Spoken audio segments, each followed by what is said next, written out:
Restons en Chine, où vous l'aviez entendu tout à l'heure, le chef de la diplomatie malienne l'a annoncé. La Banque de développement chinois de Chine s'engage à accompagner le Mali pour la construction de 2 unités de filature de la CMDT à Bamako et à Koutiala. C'est du moins ce qui ressort de la rencontre entre la délégation ministérielle et la banque chinoise. Nous retrouvons nos envoyés spéciaux à Beijing. Banque de développement de Chine, ce vendredi 8 décembre 2023, la délégation de haut niveau a rendez-vous avec le vice-président de l'institution financière.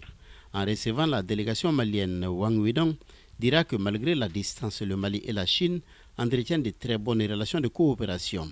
Il souligne au passage quelques réalisations de China Development Bank au Mali. Il s'agit notamment d'une usine de raffinerie de sucre et d'une usine pharmaceutique en 2018 dans la périphérie de Bamako.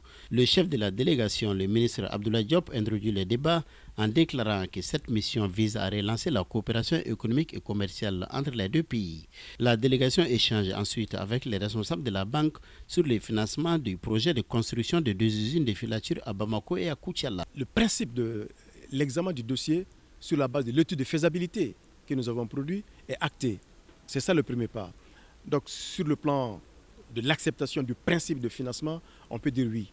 Mais c'est sur la base de l'instruction du dossier par la Banque de développement de Chine, sur la base de l'étude de faisabilité que nous avons produit, que nous aurons une réponse définitive en termes du financement de ce projet par la Banque de développement de Chine. Mais compte tenu de la rentabilité que ce projet dégage, compte tenu de l'impact positif de ce projet sur l'économie agricole du Mali, sur la balance commerciale du Mali et sur la productivité de la production agricole, nous estimons que ce projet est économiquement viable et financièrement rentable. C'est le 25 novembre 2022 que le président de la transition, le colonel Assimi Goïta, a reçu en audience l'ambassadeur de Chine au Mali pour évoquer le projet. Un protocole d'accord a même été signé entre la CMDT et la partie chinoise. À terme, les 2 unités créeront 5 000 emplois et transformeront 45 000 tonnes de coton. Elles coûteront 144 milliards de francs CFA. L'importance stratégique de ce projet de financement de défilature porte également sur notre ambition à transformer le coton.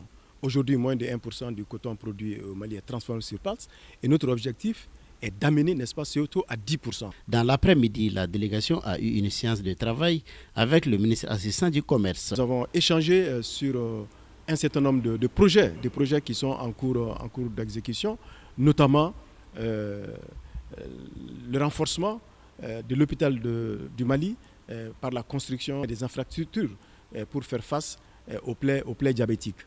Et ensuite, nous avons aussi échangé sur la possibilité, dans le cadre de la coopération économique et technique entre le Mali et la République de Chine, de la construction du nouveau Parlement du Mali. Ça, c'est un projet extrêmement important pour le gouvernement du Mali.